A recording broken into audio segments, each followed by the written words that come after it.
Title: Women Lead the Charge in Agronomy Graduate Program. A 2-year agronomy graduate program has seen a doubling in its intake with a 60-40 split of women to men. Many women like Zoe Fulton and Kimberly Pelisis are taking up careers in agronomy, despite not coming from farming backgrounds. The program's participants rotate through working with different crop types and job shadowing alongside senior people to gain experience. Elders head of Agronomy and Technical Services Graham Page said that agronomy, which traditionally attracted people who had grown up on the land, was now increasingly gaining interest from those without farming backgrounds. Title: Indigenous Language School in New South Wales supports Voice to Parliament for language and truth-telling. The Gumbaynggirr Giyingarna Freedom School, the first bilingual Indigenous language school in New South Wales, and the Bullari Morley Nyangan Aboriginal Corporation have issued a joint statement supporting the Voice to Parliament. GGFS CEO Clark Webb said that the organisation had in-depth discussions and wanted to get their position right to ensure that the Voice would help the revitalisation of Indigenous languages, and that there's no pressure placed on them through an expectation that they change. The statement highlights the trust they are putting in the government and reiterates that with trust comes great responsibility. Rental advocates call for mandate on solar panel installation by landlords. Rental advocates are demanding that landlords be mandated to install solar panels on tenants' roofs to address the increasing energy divide between homeowners and renters. With rising power prices affecting low-income households harder, it is essential to provide the benefits of green energy for renters. However, fewer than 1 in 50 renters have solar panels on their roofs despite more than 3 million households with rooftop solar panels. While the recent allocation of $1 billion in concessional loans for lower-income households' energy efficiency measures is welcome, advocates believe that forcing landlords to install solar panels is necessary to bridge the energy gap. Do people with strong religious beliefs have fewer nightmares and dreams about death? This study aims to find out. Researchers from the University of Western Australia, University of Sydney, and Monash University are investigating whether faith and spirituality influence how people dream, including whether people with religious beliefs are less likely to have nightmares and dreams about death. The study will also examine whether bad dreams lead to residual feelings of anxiety during the day. The research question is partly a response to Australia's declining connection with religion. Researchers hope the study will lead to findings that could help improve sleep quality and quality of life for people in the community. Title: $175 million flood levy confirmed for Bundaberg, but not all residents protected. A new flood levy has been confirmed for Bundaberg, a regional Queensland city that suffered devastating floods a decade ago. The $175 million Bundaberg East Levee project will provide a 1.7-kilometre concrete barrier parallel to the southern bank of the Burnett River to defend around 600 homes and businesses in the East, South, and Central Business District (CBD) suburbs. However, it will not protect residents in the north, where flooding was most severe in 2013. The member for Bundaberg will investigate alternative evacuation routes for the north. The project is expected to reduce insurance premiums, lower damage bills, and save lives.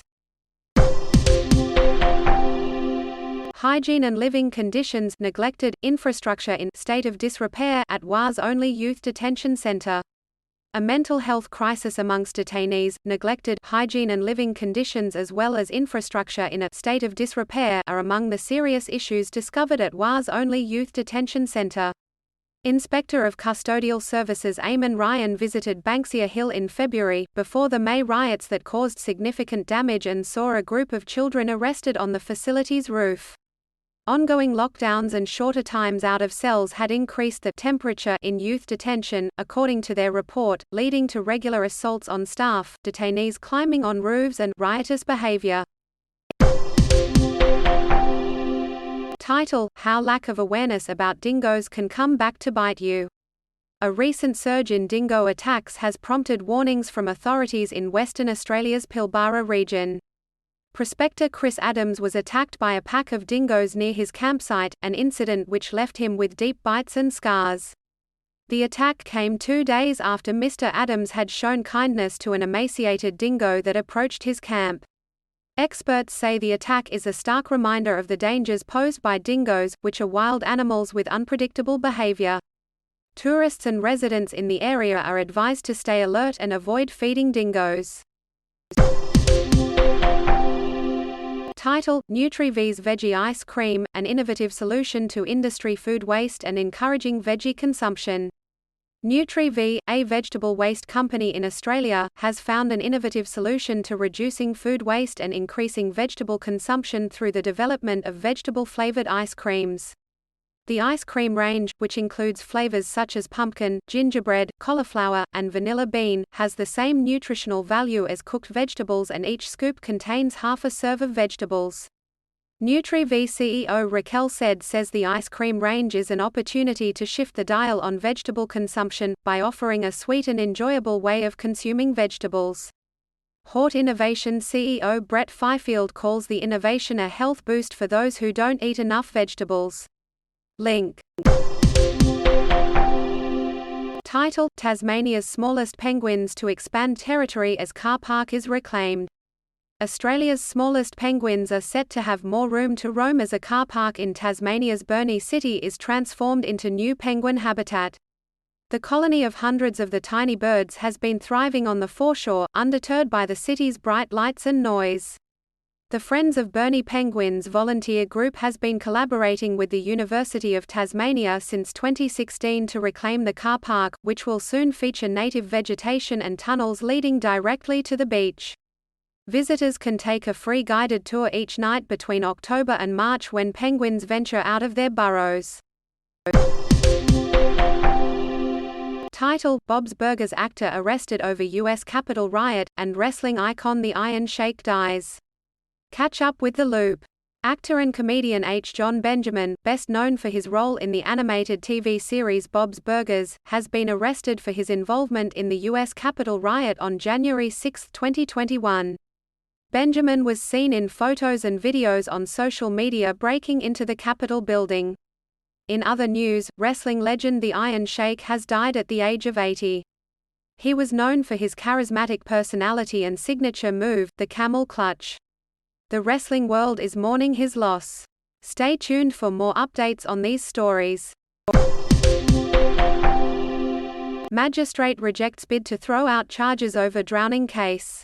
A Queensland council has failed in its bid to throw out charges over the drowning deaths of a man and his young son at Airlie Beach Lagoon in the Whitsundays in 2018.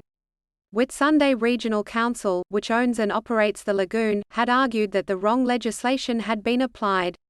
However, Proserpine Magistrate Michelle Howard ruled that the Safety in Recreational Water Activities Act provided differentiation between owning a facility and conducting business in or on water. The council, which is charged with breaching its obligations under the Work Safety and Health Act, will return to court later this month. Title: Australian Capital Territory passes nation-first ban on irreversible surgery for young intersex children. The Australian Capital Territory (ACT) has made history by passing a nation-first law that bans unnecessary and irreversible medical procedures for intersex children. Intersex people are born with sex characteristics that do not fit male or female norms, and advocates say that children often undergo unnecessary medical procedures when they are too young to consent. The Variation in Sex Characteristics Restricted Medical Treatment Bill 2023 stops deferrable treatments on intersex people's sex characteristics until they are old enough to take part in the decision. The ACT government and intersex advocates hope that other Australian jurisdictions will follow suit. Plus advocacy. Can we beat this super pest? Red fire ants are now within 23 kilometres of New South Wales border. A new report has revealed that red fire ants, dubbed super pests, are just 23 kilometres away from the New South Wales border, with the risk of them breaching the border increasing. The National Red Imported Fire Ant Eradication Program has been ongoing for 10 years, but the ants have managed to creep 10 kilometres southwards since 2017, with some urban populations at their highest levels in over 20 years. The report recommends the Australian government spend up to $300 million each year to eliminate the ants by 2032. Fire ants pose a health, environmental, and agricultural risk. Title: This is what cancer can look like. Shannon Doherty shares candid radiation treatment video. Actor Shannon Doherty, who was first diagnosed with cancer in 2015, has shared emotional footage of her cancer treatment. Doherty revealed that despite a mastectomy, radiation and chemotherapy, her breast cancer has spread to her brain. She posted a video of her being fitted with an immobilization mask for her radiation treatment. The mask ensures that the radiation can be targeted at the exact same areas for each treatment. Doherty expressed her fear, stating that this is what cancer can look like. The actor hopes that her posts will encourage people to get mammograms and regular checkups. Title: Roger Cook sworn in as Western Australia's 31st Premier. Western Australia's new Premier Roger Cook and his reshuffled cabinet were sworn in with a ceremony steeped in tradition held at Government House in Perth. Cook reflected on the privilege and responsibility of being the state's 31st leader. He thanked his predecessor Mark McGowan for his extraordinary service to the community and highlighted the collective experience and skills of his new cabinet. Cook urged his team to remain focused on their goals and to work together to make Western Australia an even better place. Corrective Services Minister Paul Papalia expressed his excitement to be working in his dream portfolio. Title: Emergency Services Commissioner says faster reporting of Auroral Valley fire unlikely to have made a difference.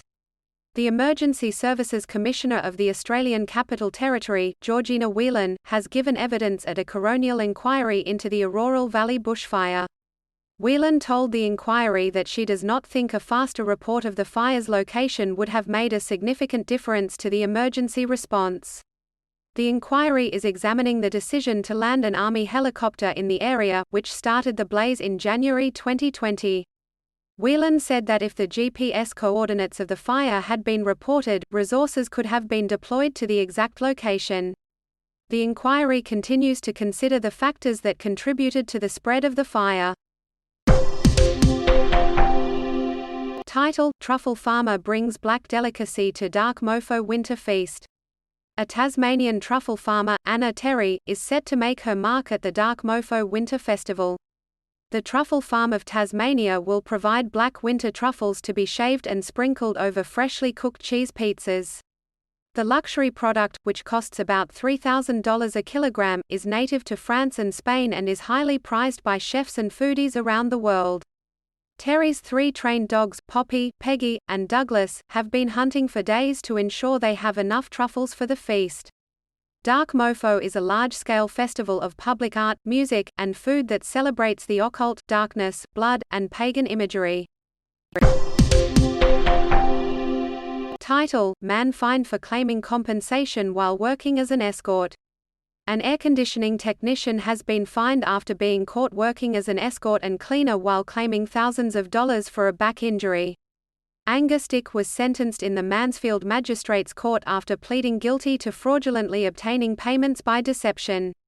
A WorkSafe investigation found he was paid for escort services by numerous clients while receiving compensation payments.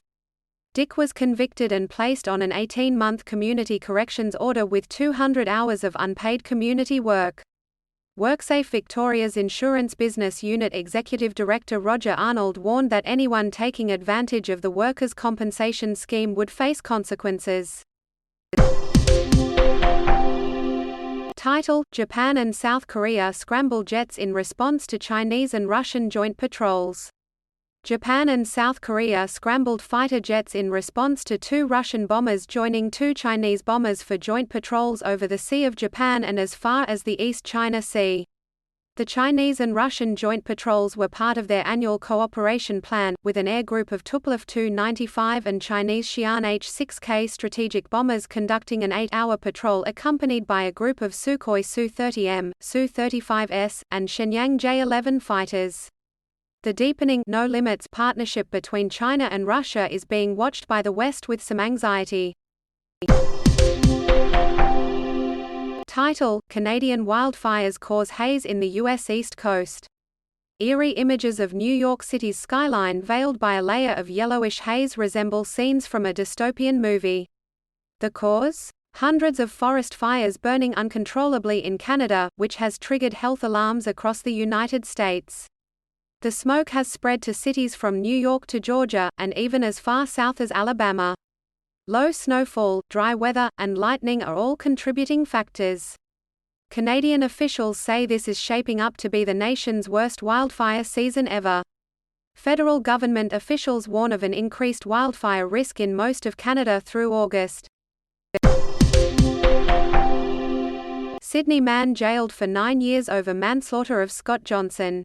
Scott Philip White has been sentenced to a maximum of 9 years in prison for the 1988 manslaughter of American mathematician Scott Johnson in Sydney. White unexpectedly pleaded guilty to murder last January and, despite immediately trying to reverse the plea, was later handed a 12-year prison sentence. In February, the 52-year-old pleaded guilty to the lesser charge of manslaughter and was sentenced today with a non-parole period of 6 years. Justice Robert Beach Jones acknowledged Mr. Johnson's death was the commencement of a decades-long nightmare of grief for the family. Link. Title: Tasmania's Huon Valley Council to increase rates by 12%. The Huon Valley Council in Tasmania has voted to increase rates by 12% for the next financial year as it faces a deficit of almost $3 million. The council will reduce the rise to 8% and 6% over the next 2 years, respectively. The council is now considering which services it can cut and has asked residents for their opinion. The council's rates have been among the lowest in Tasmania, but councillors have said that this has contributed to the current financial challenge. Other councils in Tasmania, such as the Clarence City Council, have recently approved a smaller rise in rates. Title: Former U.S. President Trump is the target of a classified documents probe, say federal prosecutors. Federal prosecutors have notified former U.S. President Donald Trump's attorneys that he is the target of an investigation into his handling of classified materials, adding to his legal troubles as he campaigns for the White House in 2024. Despite this, the notification does not necessarily mean that he will be charged with a crime. Mr. Trump's legal team was notified on Monday, and the timing of the notification does not necessarily indicate when charges may be brought. Mr. Trump has previously defended his retention of documents, suggesting that he declassified them while in office, although he has not provided evidence of this and his attorneys have not made that argument in court filings.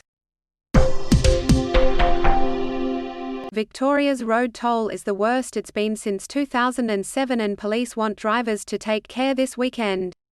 Victoria Police has launched Operation Regal to target road safety, following a 35% increase in Victoria's year-to-date road toll compared to the same period last year. The year-to-date road toll of 142 fatalities includes 111 single fatality accidents, 8 double fatalities, 2 quadruple fatalities and 1 quintuple fatality. AI-enabled driver distraction cameras were introduced in Victoria in April, but Acting Assistant Commissioner Martin O'Brien reported initial results from the cameras were not encouraging. Operation Regal will ramp up enforcement activities and focus on drivers taking responsibility for their actions. Title: How Jarrod Croker's small hometown shaped his rugby league career. Goulburn Stockman's Jarrod Croker has become a rugby league legend in his hometown en route to his 300th NRL game. Before he was a Canberra Raiders legend, he was a 16-year-old premiership winner with the Goulburn Stockmen. This week, Goulburn has been celebrating Croker's long career with the Raiders, and the community is coming together to cheer him on in his milestone game. Croker's cousin and former teammate, Jeremy Ryan, shared how Croker's quality stood out even as a 16-year-old playing against men twice his age. Croker's small-town roots have played a significant role in shaping his rugby league career. Adelaide man charged over donation thefts from Buddhist temples. An Adelaide man has been arrested after allegedly stealing donations from multiple Buddhist temples across the city. The man was charged with aggravated serious criminal trespass, theft, illegal interference, and other offences in connection to the break-ins and thefts which occurred at temples in Theberton, Flinders Park, Crafers, Myla, and Mount Pleasant.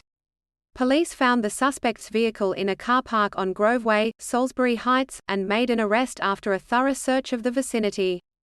The man was denied bail and will appear in court today. Title: Norway rescues Russian person in world's northernmost evacuation. A Russian person was rescued by Norway after needing emergency medical assistance while on board a scientific vessel near the North Pole. The evacuation took place on Tuesday evening from the Russian ship Severnaya Polius, above Norway's Svalbard archipelago. The operation was carried out in line with Norwegian-Russian bilateral accords on Arctic search and rescues, despite the deterioration of relations between the two countries. The Russian patient arrived in Longyearbyen and was transferred to a medical plane headed for the Norwegian mainland. This marks the world's northernmost evacuation of a patient ever. Man charged with murder of baby girl in country New South Wales in 2018 *. A 37-year-old man has been charged with murder over the death of a 9-month-old girl in Binnaway, Central West New South Wales, in 2018. The arrest was made by task force detectives who investigated the case for 5 years. The man was taken to Maxville Police Station and refused bail and will face Maxville local court later today. The Strike Force King was established in 2018 to investigate the baby's death after emergency services were called to a home in Binnaway, where a 9-month-old girl was unresponsive. She was taken to Coonabarabran Hospital but died a short time later. Anthony Albanese remains optimistic about Australian economy despite recession warnings and interest rate hikes. Prime Minister Anthony Albanese expressed his confidence in the Australian economy amid rising recession warnings and interest rate hikes. Economists warn that it may be challenging to keep the economy on an even keel as persistent inflation hampers growth. Despite these challenges, Mr. Albanese believes that investing in education, training, and infrastructure can help the economy ride out inflation. The Reserve Bank of Australia lifted the cash rate to 4.1%, and economists warn of the possibility of further rate hikes. The government has avoided commenting on the interest rate hike directly, and opposition leader Peter Dutton blames the government for rising rates. Qantas and Jetstar first airlines to fly domestically from Sydney's new $5.3 billion airport. Qantas and Jetstar have become the first airlines to sign a commercial agreement with Western Sydney Airport, which is set to open in late 2026. Under the deal, the airlines will base 5 Qantas and 10 Jetstar aircraft at the airport within its first year of operating, flying domestic routes to destinations including Melbourne, Brisbane, and the Gold Coast. Qantas Chief Executive Alan Joyce described the airport as the most technologically advanced and efficient in Australia, with no curfew and the ability to operate 24 hours a day. The airport will eventually move 10 million people throughout Australia and overseas each year. Title: Japan court deems ban on same-sex marriage unconstitutional. Japan's Fukuoka District Court has ruled that the country's ban on same-sex marriage is in a state of unconstitutionality, though the decision falls short of marriage equality activists' hopes. This marks the second court to issue such a ruling, while 5 rulings have been handed down overall, with 2 being less conclusive.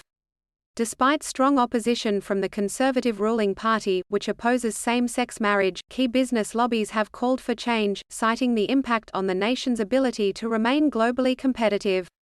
The ruling may not guarantee marriage equality, but it marks progress for LGBTQ+ rights in Japan.